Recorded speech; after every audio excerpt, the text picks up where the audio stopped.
الشكر على ما ألهم والثناء بما قدم من عموم نعم ابتدأها وسبوغ آلاء أزداها وتمام من منن والاها جمع عن الإحصاء عددها ونأى عن الجزاء أمدها وتفاوت عن الإدراك أبدها والصلاة والسلام على سيد الأنام سيدنا ونبينا ومولانا أبي القاسم محمد اللهم صل على آله الطيبين الطاهرين المعصومين واللعنة الدائمة على أعدائهم أجمعين من الآن إلى يوم الدين. أما بعد فقد قال الله في كتابه الكريم بسم الله الرحمن الرحيم وما جعله الله إلا بشرى ولتطمئن به قلوبكم وما النصر إلا من عند الله إن الله عزيز حكيم. صلوات اللهم صل على محمد وآل محمد.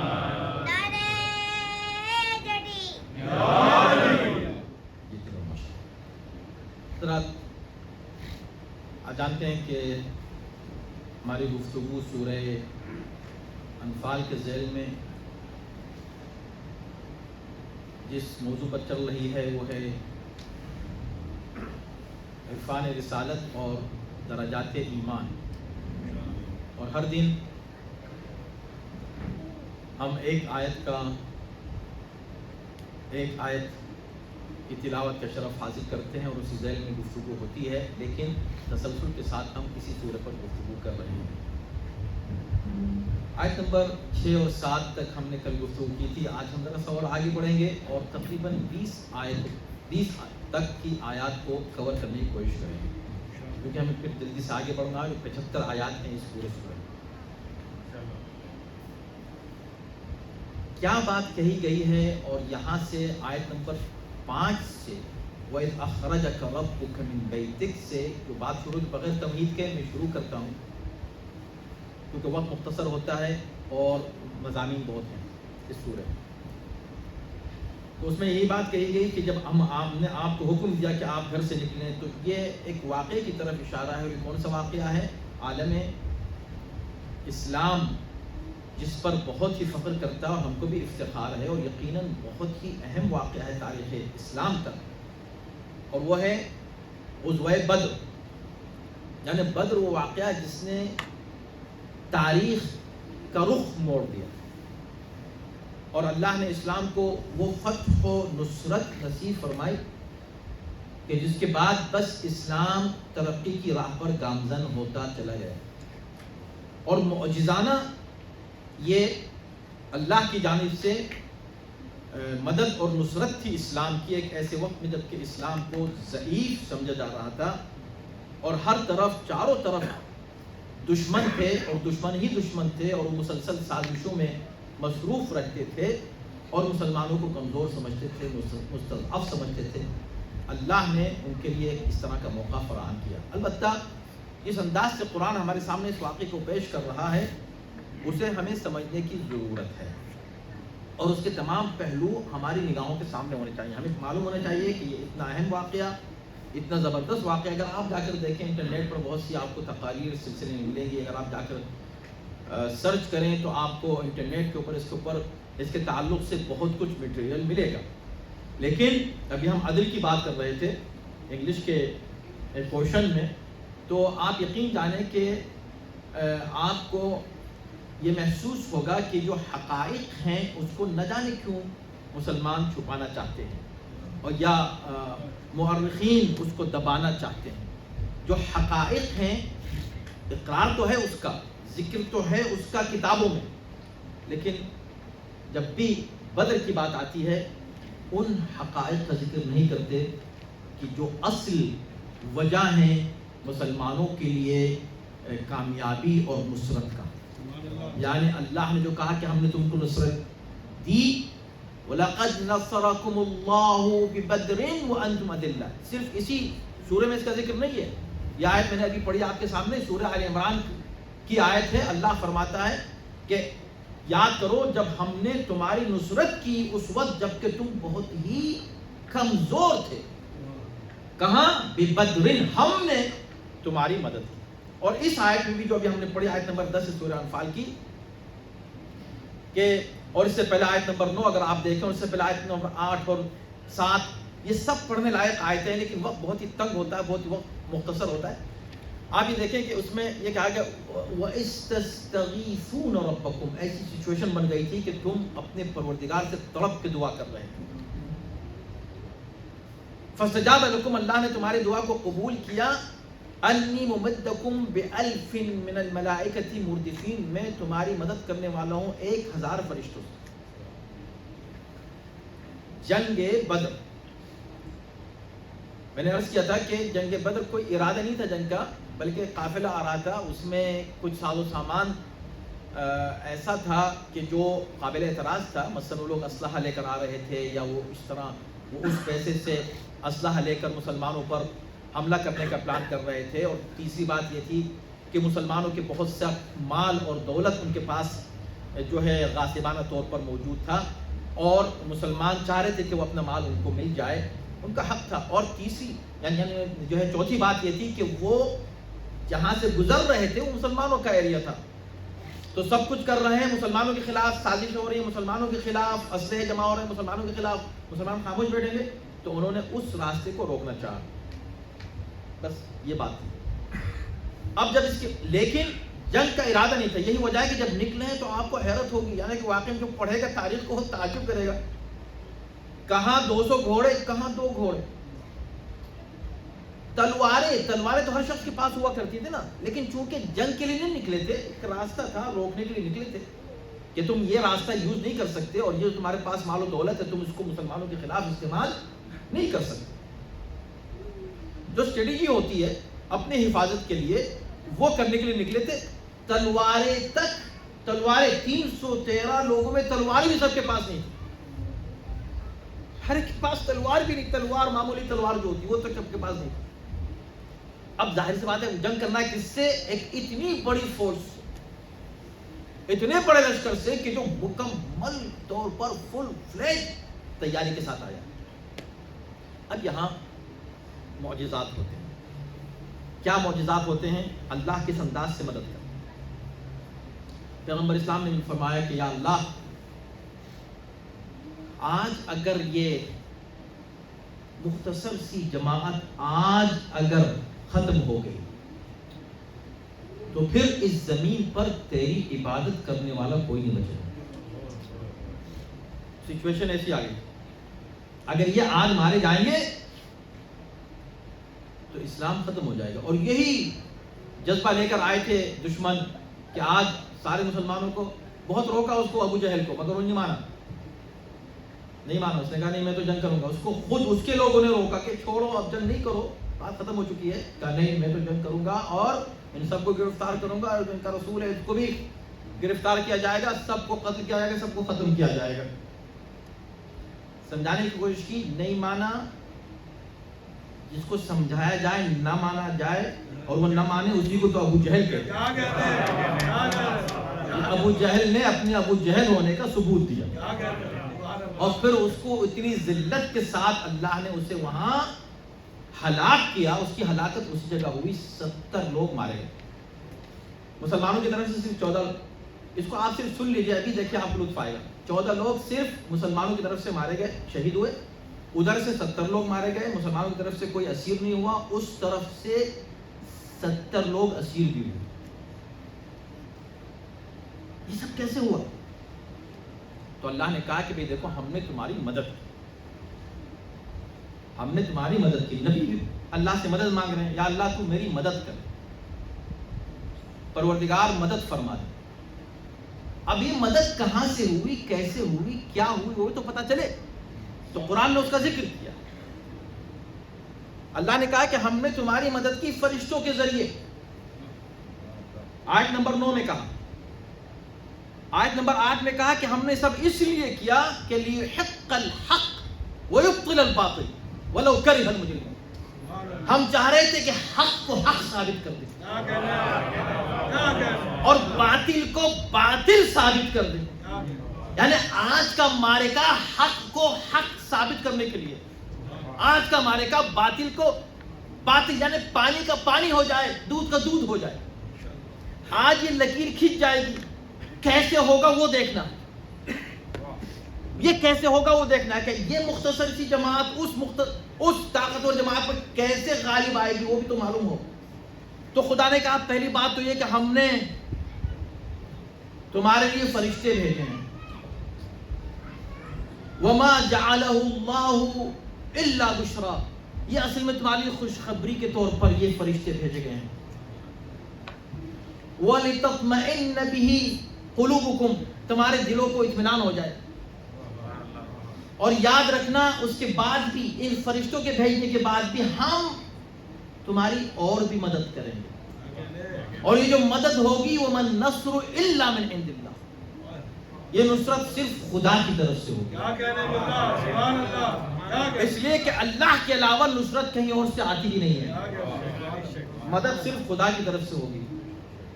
اب مدد کیسے ہوئی, کہاں سے ہوئی, کیسے ہوئی, اس پر سب متفق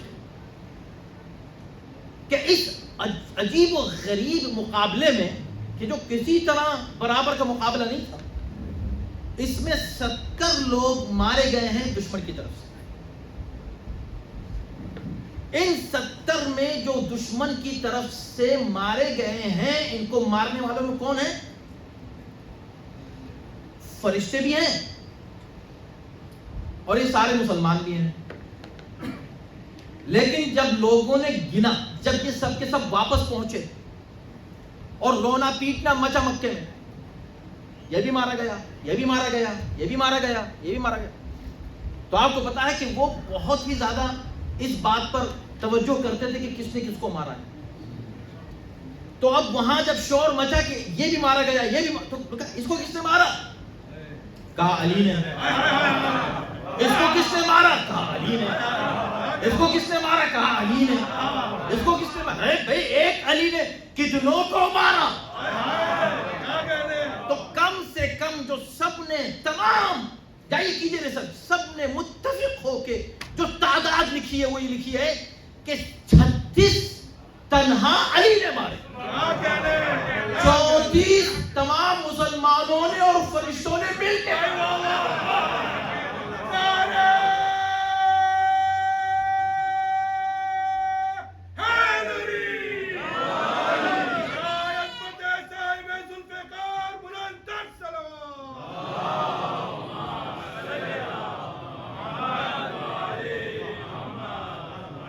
اب یہ 36 کیوں؟ کچھ لوگوں نے 35 لکھا ہے. بھئی 36 کیوں؟ 25 سال کی عمر ہے میرے مولا کی. ایک نوجوان جاتا ہے اور علمدار لشکر بھی علی ہے. علم کی بھی ذمہ داری ہے, شمشیر کی بھی ذمہ داری ہے. اور یہ پہلی جنگ ہے عالم اسلام کی, پہلی بار کوئی کسی کو دیکھ رہا ہے جنگ کرتے ہوئے. جس طرف جا رہے ہیں علی, لگ رہا ہے کہ ان کی طرف موت آ رہی ہے. اور 36 کیوں, 34 کیوں نہیں علی نے مار دیا؟ کہ نہیں, خدا بتانا چاہتا ہے کہ نہ صرف پوری امت, فرشتوں کو بھی مارا, پوری کائنات ایک طرف, علی ایک طرف, مگر جو علی ایک طرف ہوں گے وہ بھی پلہ بھاری ہوگا.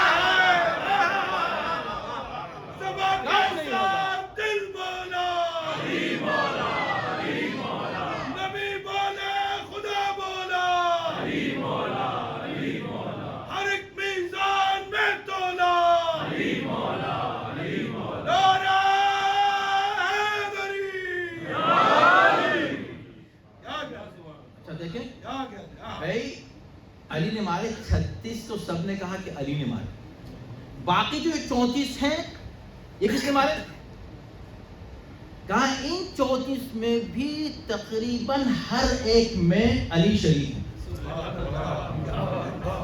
انہوں نے دیکھا کہ وہ اس سے الجھ رہے ہیں اور تھوڑا دیر لگ رہی، ادھر گئے، ایک ہاتھ ادھر مارا، ادھر سے ادھر آ گئے، اس کو تو ہر ایک میں حد یہ کہ جو حمزہ نے جن لوگوں کو مارا ہے اس مارنے میں بھی علی شریک ہے۔ اب پتہ چلا کہ اللہ کی مدد مانگی تھی نبی نے، اور بہت توق کے مانگی تھی، یا اللہ تو مدد کر دے۔ اللہ نے کہا مدد صرف میری طرف سے آئے گی، مدد بس میں کروں گا، مانگو مجھ سے، مدد میں کروں گا۔ پتا چلا کہ مددگار خدا ہے، مدد علی ہے۔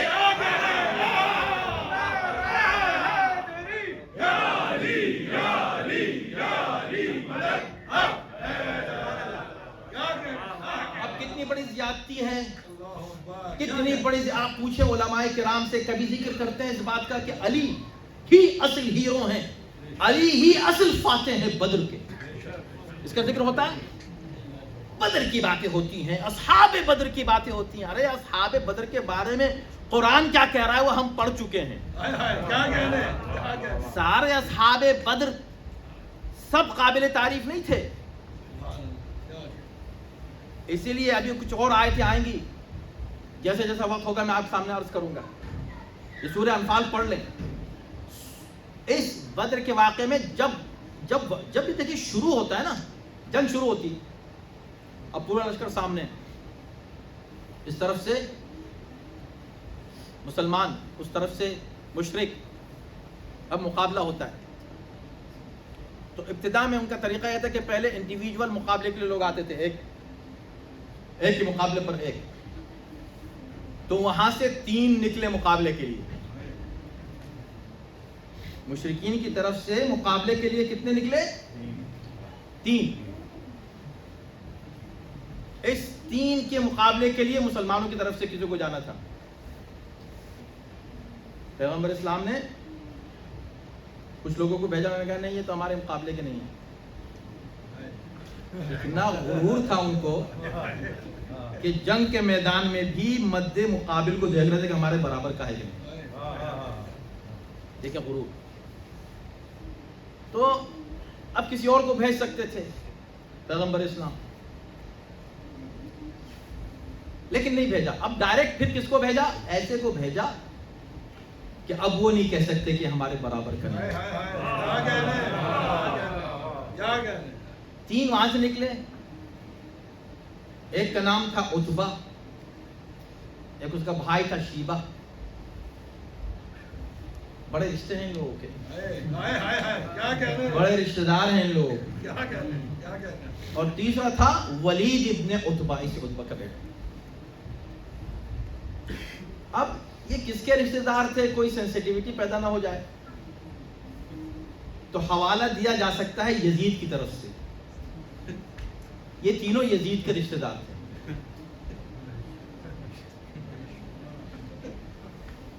اس طرف جو 3 نکلے وہ کون تھے؟ حمزہ عتبہ کے مقابلے پر، عبیدہ ابن عبد المطلب، ابن حارث ابن عبد المطلب رسول اللہ کے کزن، ابن عم، کس کے مقابلے پر؟ شیبہ کے مقابلے پر۔ ولید کے مقابلے پر کون؟ امیر المومنین مولا علی بن ابی طالب علیہ السلام۔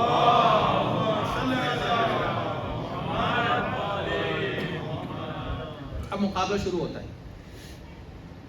ہر ایک اس وقت طریقہ یہ تھا کہ جو بھی آئے اپنا تعارف کرائے، ہر ایک نے اپنا نام لیا، اپنا تعارف کرایا۔ یہ پہلی جنگ تھی، اور پہلا موقع تھا کہ کوئی اس طرح مد مقابل آ رہا ہے۔ علی بھی آئے، علی نے ایک عجیب انداز سے اپنا تعارف کرایا، اور زندگی بھر اسی طرح تعارف کراتے رہے۔ سب اپنا نام لے کے بتا رہے تھے کہ میں کون ہوں۔ علی نے آتے ہی کہا کہ میں ابو طالب کا بیٹا ہوں۔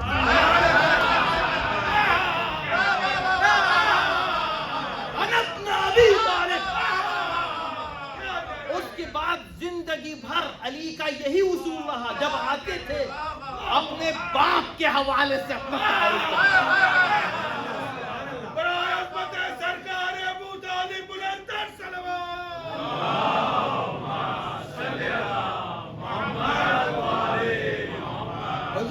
مولا یہ آپ اپنا نام بتائیں کہ میں علی ہوں، اپنی کوئی اور صفت بتائیں، مرتضیٰ ہوں، حیدر ہوں، یہ بھی نہیں بتاتا. نہیں، ابو طالب کا بیٹا ہوں. حد یہ ہے کہ کسی نے پوچھا کہ بھئی آپ کو کچھ گھبراہٹ نہیں ہوتی؟ تو کہا کہ یہ نہیں کہا کہ علی کو نہیں ہوتی، کہا ابو طالب کے بیٹے کو. اس بات کی پرواہ نہیں کہ وہ موت پر جا پڑے یا موت اس پر آ پڑے. یہ ابو طالب کا ہر جگہ ابو طالب کو، اور خاص طور پر جب میدان میں آتے تھے مقابلے پر تو فوراً کہتے ابو طالب کا بیٹا آیا ہے. یا علی آپ اپنے باپ کا نام کیوں لیتے ہیں؟ کہا میں لیتا اسی لیے ہوں تاکہ سب کو پتا چلے جس کا باپ ایسا ہوتا ہے اس پر فخر کیا جاتا ہے. اگر تمہارا باپ بھی ہو تو اپنے باپ کا بھی تو نام بتاؤ کیا ہے.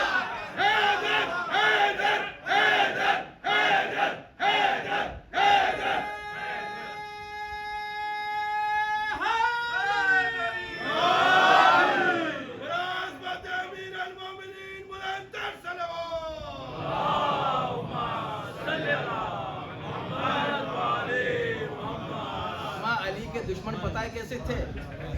اٹھا کے دیکھو تاریخ، اٹھا کے دیکھو. ایسے ایسے دشمن تھے علی کے کہ ان کے نام کے ساتھ ان کے باپ کا نام نہیں لگتا تھا. کس کا؟ ابن ابی،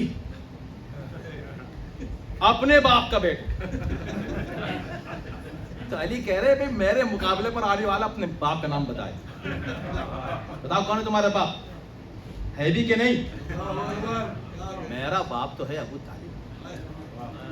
فخر کیا کہنے سلام ہو اس ابو طالب پر جس پر علی فخر کرتا ہے، جس پہ پوری کائنات فخر کرتی ہو، جس پہ رسول فخر کرتا ہو، جس پہ خدا فخر کر رہا ہو، وہ علی ابو طالب پہ فخر کرتا ہے. ارے بھائی شب ہجرت سو رہے تھے نا، سو رہے تھے. تو جنگ کی بات ہو رہی ہے، یہاں تو میدان میں آ رہے ہیں. سو رہے تھے، سو رہے تھے. اس وقت خدا نے فرشتوں سے کہا فرشتوں میں تم دونوں کو بھائی بناتا ہوں، تم کو بھی بھائی بناتا ہوں. اب بتاؤ کون بھائی ہے جو اپنے بھائی پر اپنی جان دے دینے کو تیار ہو؟ کہا سرکار اے پروردگار ہم تو چاہتے ہیں کہ زیادہ تیری عبادت کریں، یعنی زیادہ جینا چاہتے ہیں. کہ اچھا سمجھ میں آ گئی بات، زیادہ جینا چاہتے ہو یعنی اپنی جان دینا نہیں چاہتے اپنے بھائی کے لیے. حَلَّا كُنْتُمْ مِثْلَ ابن ابی طالب، ارے تم علی ابن ابی طالب کی طرح کیوں نہیں ہو گئے؟ اب جب یہ فرشتوں نے سنا کیسے کہ ذرا دیکھو تو صحیح کہ ایک بھائی اپنے بھائی کے لیے کیسی جان دینے کو تیار ہو. اب فرشتے آتے ہیں، جب آتے ہیں اترنے کے بعد مبارکباد بھی ہے. بخن بخن لک، یہ بخن بھی دو طرح کا ہوتا ہے. ایک بڑے خلوص سے سچے دل سے کہا جاتا ہے، اور ایک صرف دکھاوے کے لیے بخن کہا جاتا ہے. تاریخ نے دونوں بخن دکھایا. یہاں جو بخن کس نے کہا؟ فرشتوں نے. مگر کیا کہا کہ مبارک ہو. کس کو؟ علی سے کہا مبارک ہو. مگر کیا کہہ کر کہا؟ یبن ابی طالب، اے ابو طالب کے لال. نام نہیں لیا، نام نہیں لیا، ابو طالب کے لال. ہاں آپ کے ذہن میں یہ بات آ رہی ہوگی کہ بھئی آپ نے کہا ہمیشہ اپنے باپ کا نام لیا. علی نے تو ایک بار اپنی ماں کا بھی تو نام لیا ہے نا. ماں کا نام اس لیے لیا کہ مد مقابل نے اپنی ماں کا نام لے لیا تھا. تو علی نے کہا ارے اگر تیری ماں نے تیرا نام مرحب رکھا ہے تو میری ماں نے میرا نام حیدر رکھا.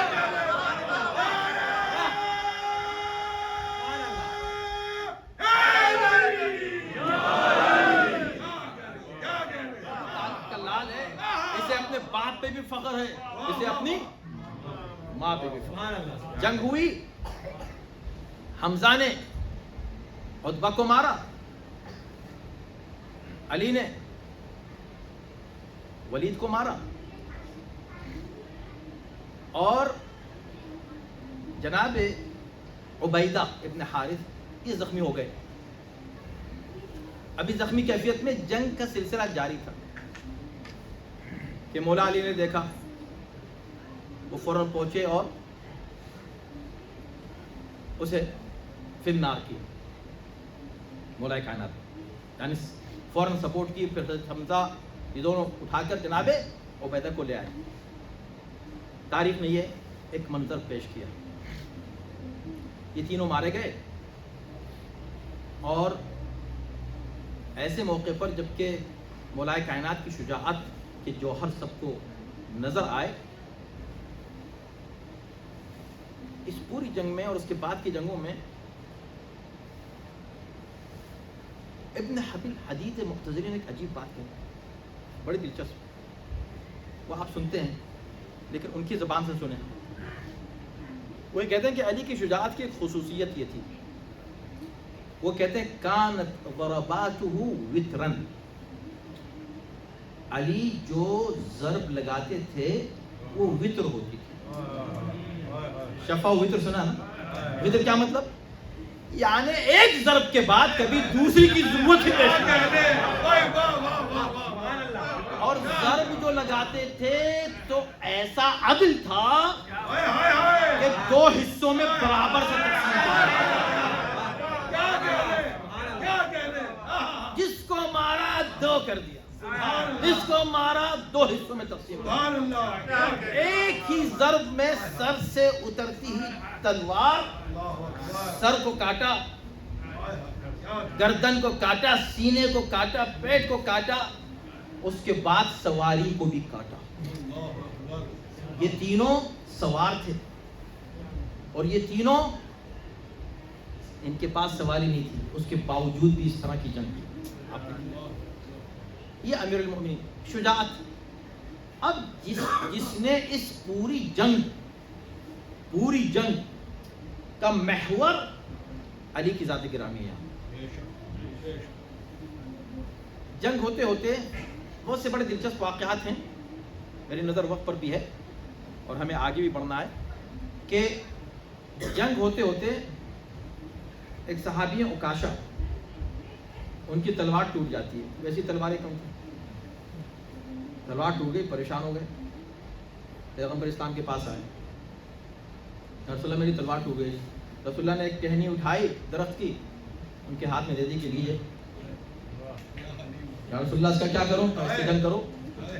انہوں نے جیسے اٹھا کے جنگ اس سے کرنا شروع کی، چمکدار تلوار میں تبدیل ہو گئی۔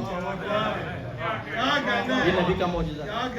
لوگوں نے بڑی شان سے اس کو لکھا، میں پڑھ رہا تھا جب میں مطالعہ کر رہا تھا، ساری کتابوں کا مطالعہ میں نے کیا، بہت بڑی زیادتی ہے مسلمانوں، اس کا ذکر کیا۔ ایک صاحب کہنے لگے بھئی صرف ایک نہیں، ایک اور صحابی کو ایسی تلوار دی اور وہ بھی تلوار بن گئی، اور یہاں نہیں احد میں بھی ایک صحابی کو دی، سب کے نام لکھے ہوئے، عبداللہ بن جحش ہیں، وہ سب کے نام لکھے ہوئے کہ کس کس کو، 3 صحابہ کو پیغمبر اسلام نے تلواریں دی ہیں، اور وہ ٹہنیاں دی ہیں، تلواریں بن گئی ہیں۔ کیوں؟ اس لیے کہ ان کی تلواریں ٹوٹ گئی تھیں۔ مگر یہ نہیں لکھا لوگوں نے، یا اس سے بچتے ہیں لکھتے ہوئے کہ بھئی تلوار تو ایک بار علی کی بھی ٹوٹی تھی۔ اس وقت کیا ہوا؟ اس وقت کیا کوئی ٹہنی اٹھا کے دی؟ کانی صاحب ٹہنی نہیں تھی، پھر کیا ہوا؟ کہ آسمان سے اٹھی۔ یہ کیا ہوا؟ ان کو تو دے دی ٹہنی یہاں زمین والی، ان کے لیے تلوار آ رہی ہے آسمان والی۔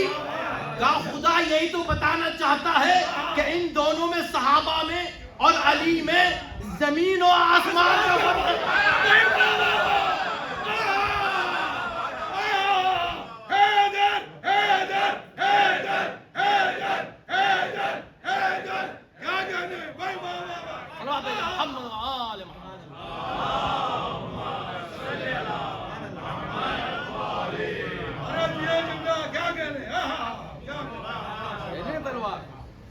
یہ سپاہی تھے، ان کے لیے یہیں سے تلوار بن جائے گی، معجزہ یہیں دکھایا جائے گا۔ لیکن جب علی کی تلوار ٹوٹے گی تو اب ایسا نہیں ہوگا کہ نبی کوئی ٹہنی اٹھا کے علی کو بھی دے دیں۔ کر سکتے تھے کہ نہیں؟ کیا بات ہے۔ لوگ کہتے ہیں کہ وہ تلواریں جو پیغمبر نے دی ہیں، یعنی وہ ٹہنیاں جو تلواریں بنی ہیں، ان صحابہ نے آخری دم تک ان کو استعمال کیا ہے، ان کے پاس رہی ہیں، اس پر فخر کرتے تھے کہ یہ نبی کی دی ہوئی معجزانہ تلوار ہے۔ لیکن کوئی تلوار ایسی نہیں تھی جیسے علی کی تلوار. کیا کہنے. اب آپ مجھ سے کہیں گے لیجیے صاحب اب آپ نے تو علی کی تعریف اس طرح شروع کر دی کہ کوئی تلوار ایسی نہیں. بھائی میرے جملے نہیں ہے کہ کوئی تلوار ایسی نہیں. ایک بات میں آپ سے پوچھتا ہوں. دیکھیں کوئی شخص دنیا کا انکار نہیں کر سکتا کہ جب جبرائیل نازل ہوئے، یہ احد کی بات ہے. کچھ لوگوں نے اس کو بدر کے لیے بھی لکھا ہے، جہاں بھی ہوا، لیکن احد کے لیے زیادہ معروف ہے کہ احد میں جب یہ تلوار نازل ہوئی تو ایسی نازل نہیں ہو گئی. جبرائیل اترے، کیا کہنے. قصیدہ پڑھتے، کیا کہنے. لا فتح الا علی لا سیف الا ذوالفقار. اب میں آپ سے ایک سوال کرنا ہوں، ایمانداری سے اس کا جواب ابھی اگر نہیں دے سکے تو بعد میں سوچئے یا کسی سے پوچھ لیجیے. ہم پر لوگ الزام لگے، ذرا سے ہم فضائل پڑھتے ہیں لوگ کہتے ہیں غلو کر دیے، فضائل برداشت نہیں، غلو کر دیے. غلو کے بھی اصول ہیں اور تقصیر کے بھی کچھ حدود ہیں. فضائل علی کے برداشت نہیں، بہت آگے ایگزیجریشن ہے. اچھا تو میں آپ سے ایک سوال کرنا چاہتا ہوں. اس کا کسی نے انکار نہیں کیا ہے کہ یہ جبرائیل کہتے ہوئے آئے اور یہ آواز بلند ہوئی فضا میں، لا فتح الا علی لا سیف الا ذوالفقار. یہ جبرائیل جو کہہ رہے تھے اپنی طرف سے کہہ رہے تھے؟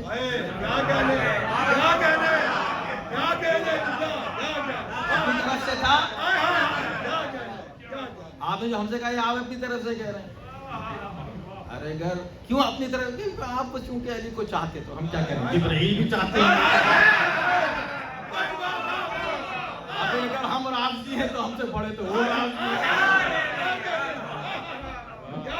نام حیدر من بگویم خلق گوید رافضی.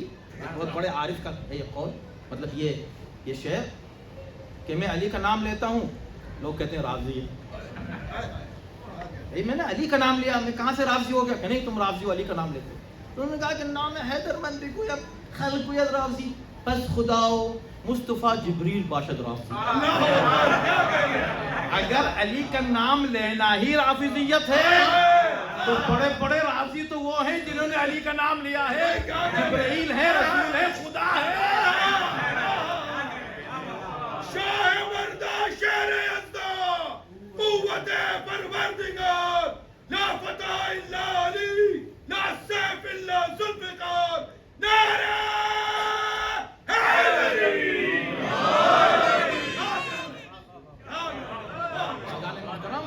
جو سوال ہے میرا کہ یہ جو جبرائیل نے خود اپنی طرف سے کہا کہ نہیں خدا کی طرف سے. اچھا خدا کی طرف سے کیا کہا جا رہا ہے، ذرا اس کا ترجمہ کر دیں پلیز. لا فتح، آپ مجھے بتائیے اس میں کہاں تک حقیقت ہے. اب یہ بڑی جرات کر رہا ہوں میں یہ سوال کر کے کہاں تک حقیقت ہے، جبکہ معلوم ہے کہ اللہ کی طرف سے. لیکن میں ان لوگوں کی طرف سے جو ہر بات کو کہہ دیتے ہیں یہ تو غلو ہے، تو میں جاننا چاہتا ہوں غلو کی حدیں آپ کے دماغ میں کہاں ہیں.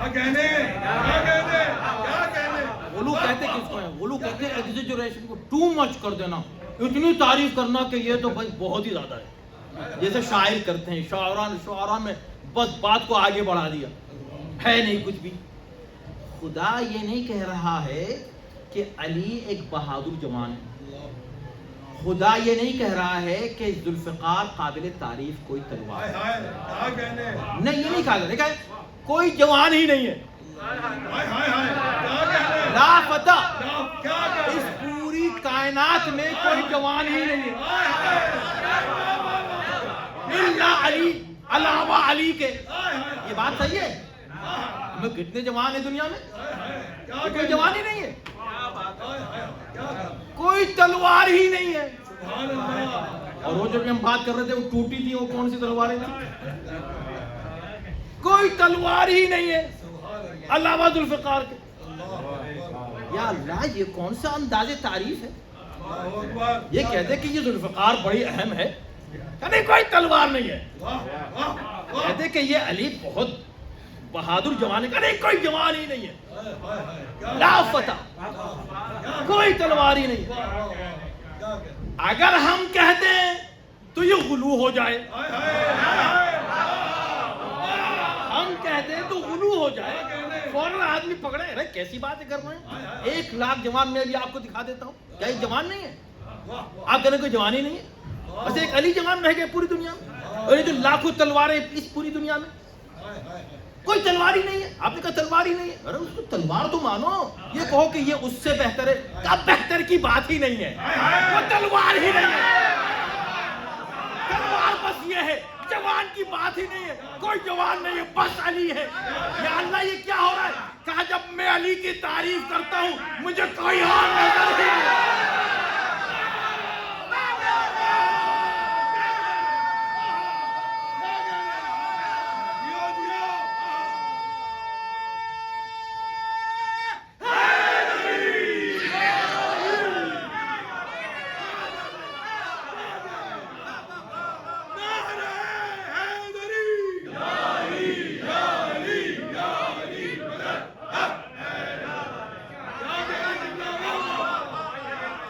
کی صحت و سلامتی کے لیے بلند تر صلوات۔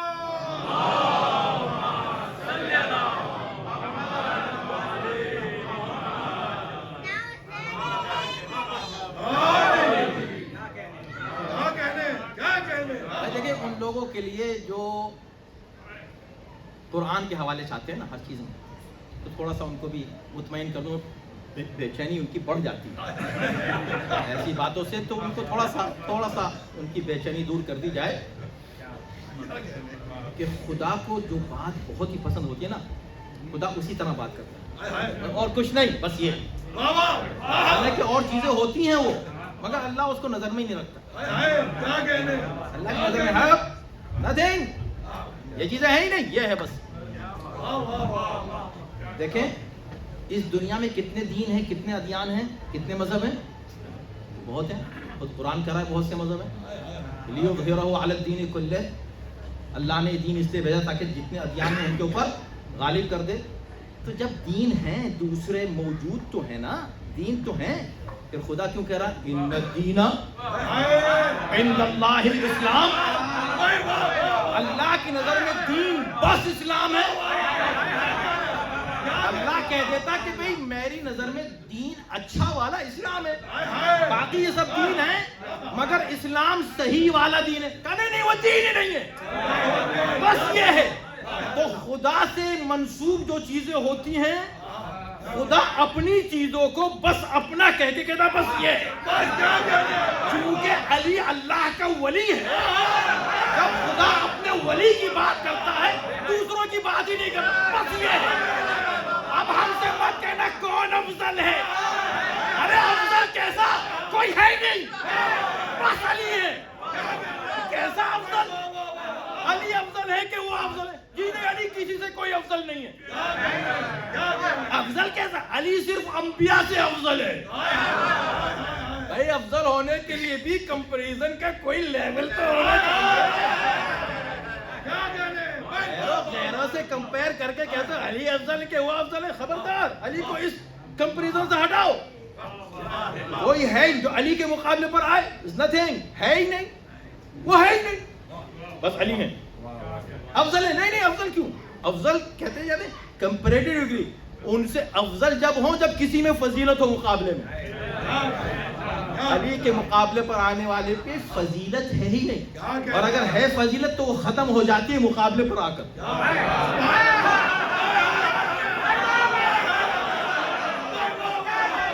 سلام بھیجا محمد و آل محمد۔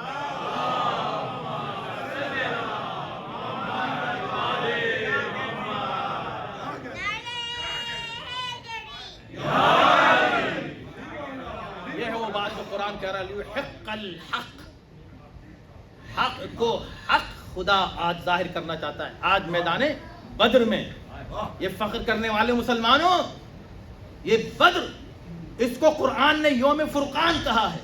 کیا کہا ہے؟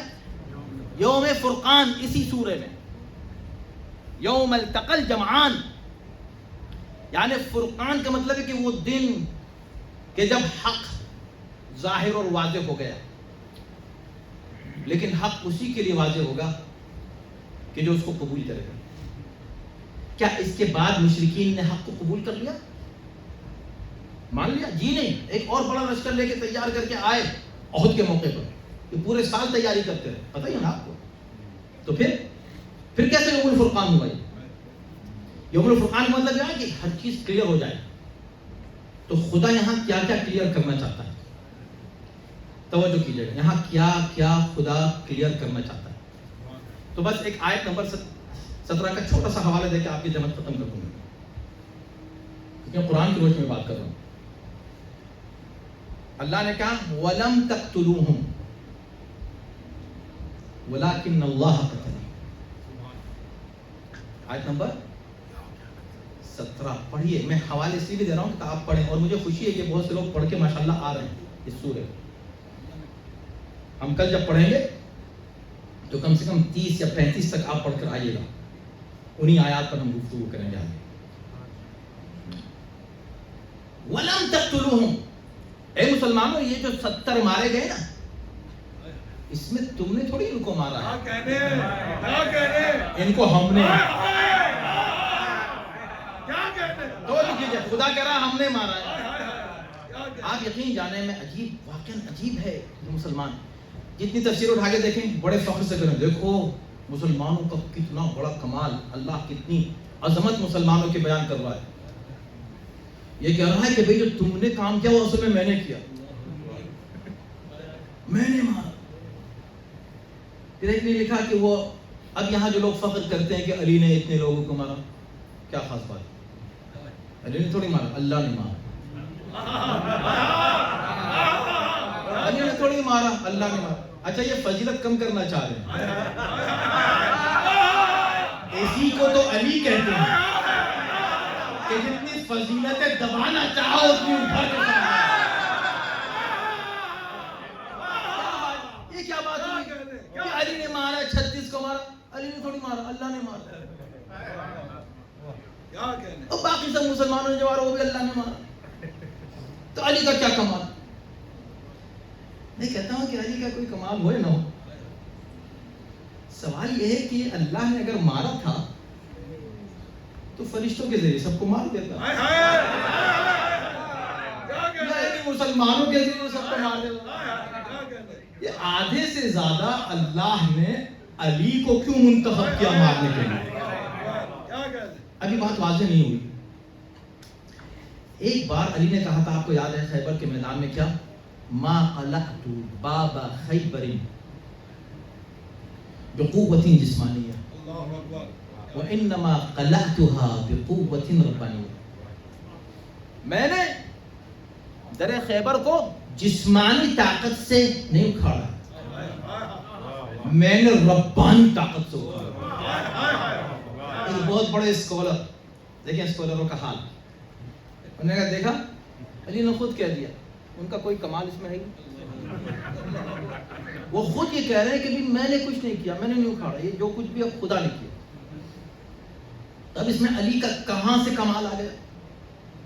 اس میں علی کا کون سی فضیلت آ گئی؟ فضیلت تو اللہ کی اس سے ظاہر ہو رہی ہے کہ اس نے یہ جو در خیبر اکھڑا ہے اس نے اللہ نے اکھاڑا ہے, علی نے نہیں. اگر خالی اتنا کہنے دوں نا اللہ نے اکھاڑا ہے علی نے نہیں, تو یہ خود ایک مصیبت ہو جائے گی کہ دیکھو اللہ کو کہہ رہا ہے کہ اللہ نے اکھاڑا. یہیں سے ایکسیجریشن, یہیں سے غلو شروع کر دیں گے لوگ. لیکن نہیں, میں ایک بات کہتا ہوں, اچھا سنو, ہاں علی نے تو خود کہا نا کہ میں نے ربانی طاقت سے اکھاڑا, کوئی فضیلت نہیں ہے, ٹھیک ہے مان لیا. میں ایک سوال کرتا ہوں, بھائی سوال یہ پیدا ہوتا ہے کہ ربانی طاقت سے وہ دروازہ اکھڑا, علی کی جسمانی طاقت سے نہیں, اس میں علی کی کوئی فضیلت نہیں. چلو مان اللہ نے اکھاڑا. سوال یہ پیدا ہوتا ہے کہ اتنے بڑے مجموعے میں یہ ربانی طاقت علی ہی کے بازو میں کیوں آئی؟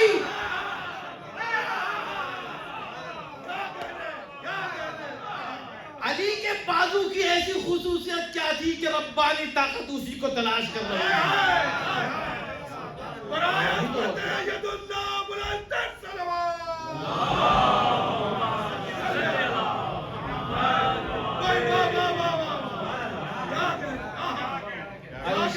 آپ کچھ اور بہادروں کا ذکر بھی سنیں گے، وہ بہادر جن سے کبھی مکھی بھی نہیں ماری گئی ہے مگر بہادر ہیں،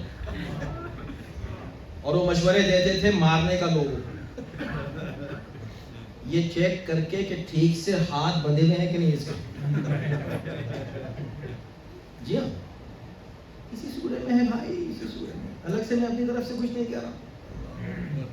بڑی زیادتی ہے مسلمانوں کی واقعہ، تاریخ بھی چھپاتے ہیں عوام سے، تفسیر بھی چھپاتے ہیں عوام سے، مگر میں عوام سے، تمام مسلمانوں سے، اپنے بھائی سے کہتا ہوں بھائی آپ نہ مجھ سے پوچھیں، نہ ان سے پوچھیں، نہ میری بات پہ یقین کریں، قرآن آپ کے سامنے ہے، قرآن تو پڑھیں۔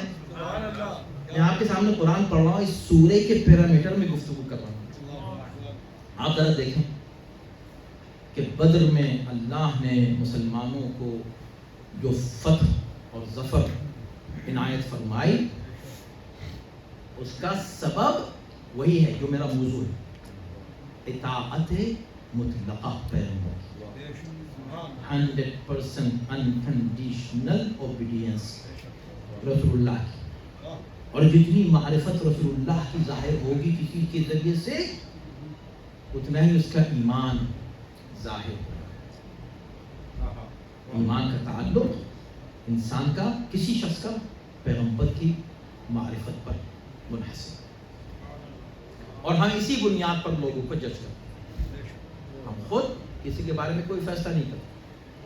قرآن نے جس کے بارے میں بتایا کہ نبی کا اتنا وفادار تھا، ہم نے اس کو اتنا ہی وفادار، جس نے نبی کے بارے میں جتنا بتایا، جتنا جس نے نبی کی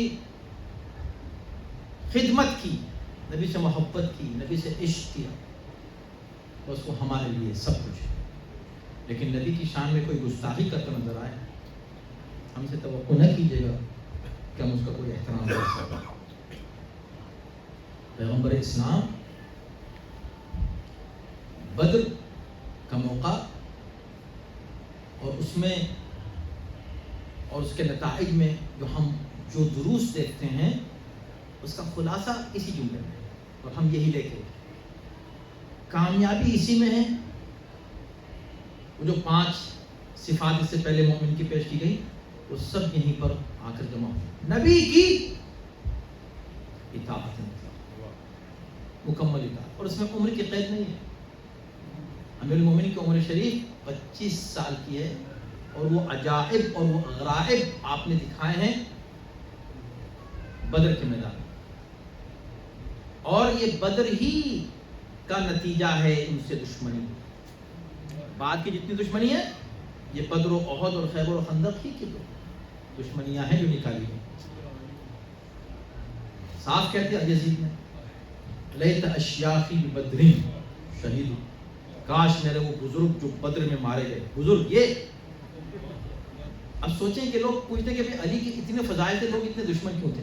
بہت سے اسباب تھے دشمنی کے، ان میں سے ایک سبب یہ بھی تھا کہ لوگ قاتل کو بھولتے نہیں تھے۔ کتنے واقعات میرے سامنے سے آ رہے ہیں لیکن وہ ختم ہو چکا ہے، کہ لوگ اس کا ذکر کیا کرتے تھے کہ اسلام لانے کے بعد انہوں نے، علی نے مارا تھا میرے دادا، علی نے مارا تھا میرے ماموں، علی نے مارا تھا میرے فلاں رشتہ دار۔ دشمنی جاتی نہیں تھیں، نسلن در نسلن چلتی تھیں، لیکن علی کو کسی کی پرواہ نہیں ہوتی تھی اللہ کے لیے۔ معاملہ خدا کا ہے تو جو بھی خدا کے مقابلے پر آئے گا علی اسے نہیں چھوڑے۔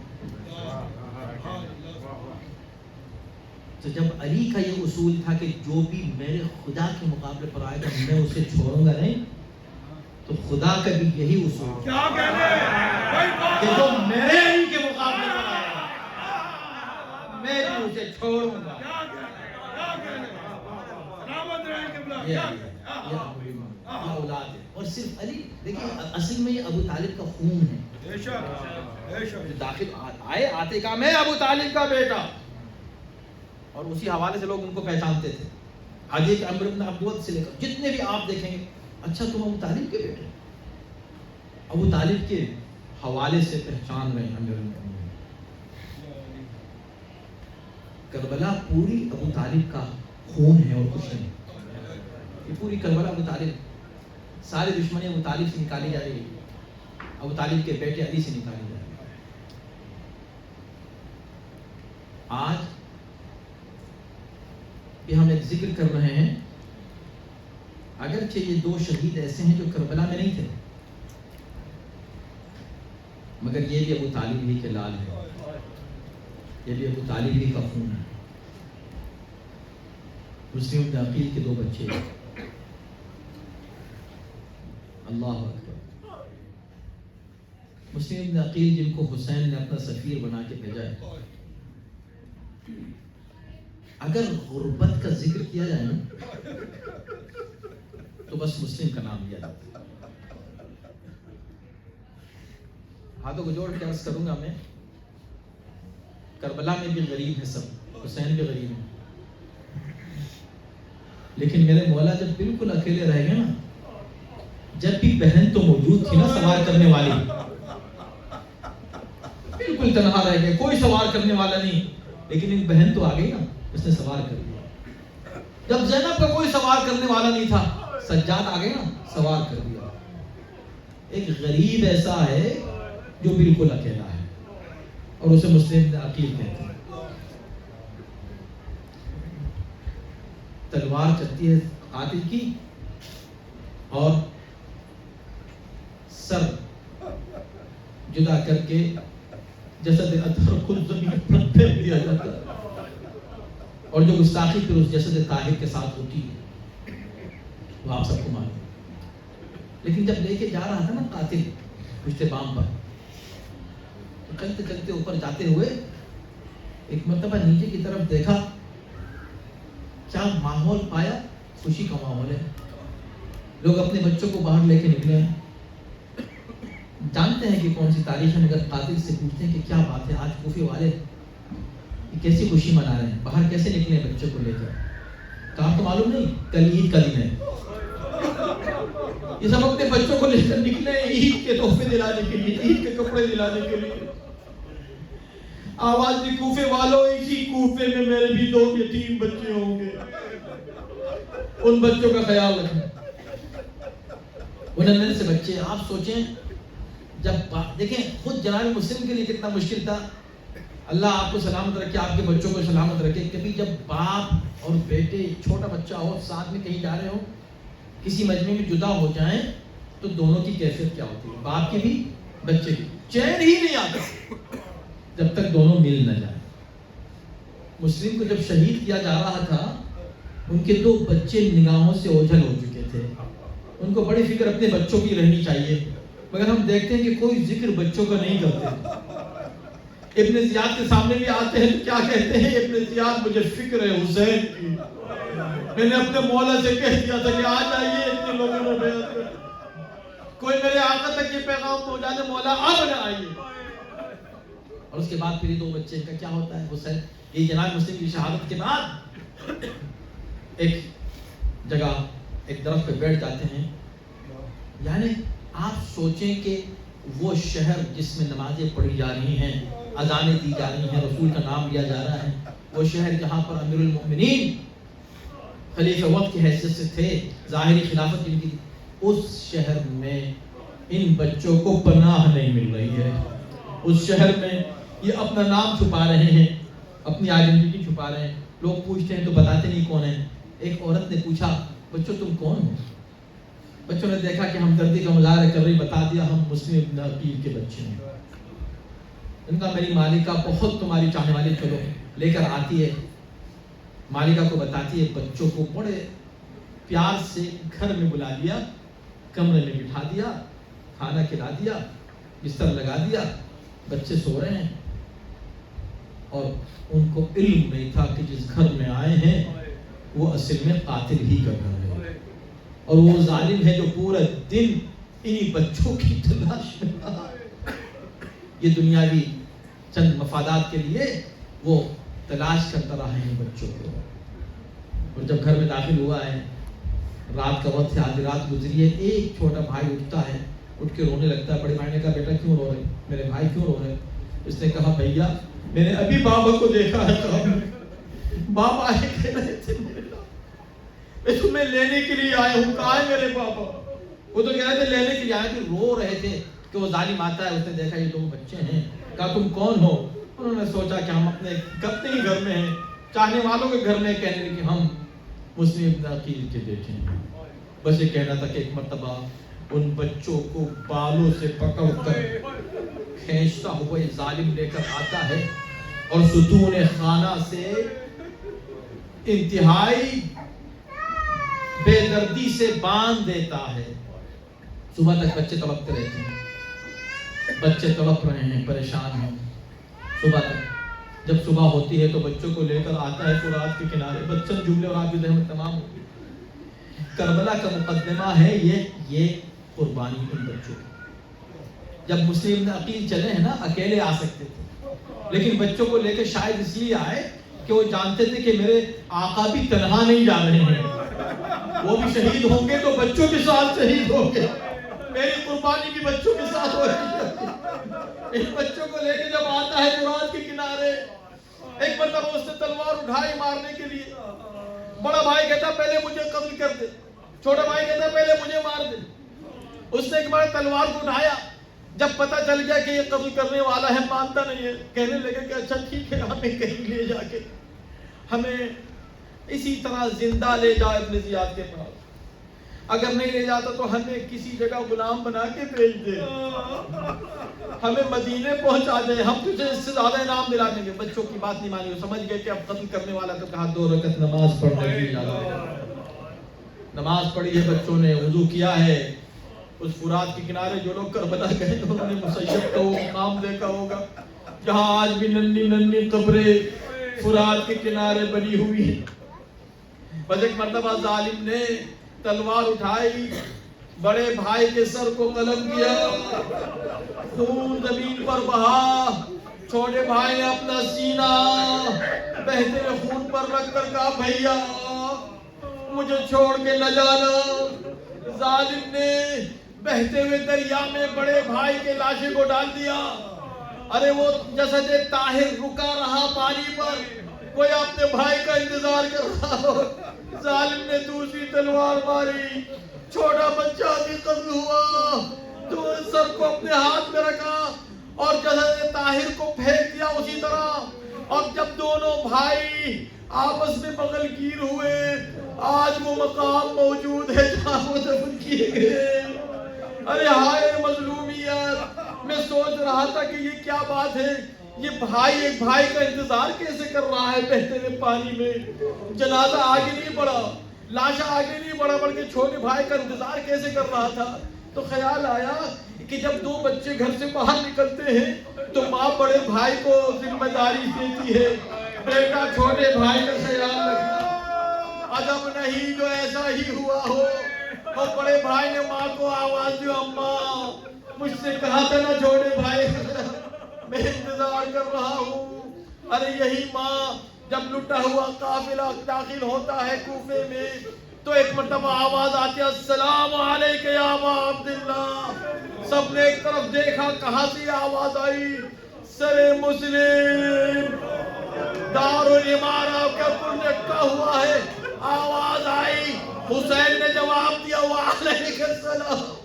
ایک مرتبہ زوجہ مسلم آگے بڑھتی ہے، اے مسلم تم پر میرا سلام، مسلم دعا مانتے دی تھی، میرے بچوں کا کیا ہوا؟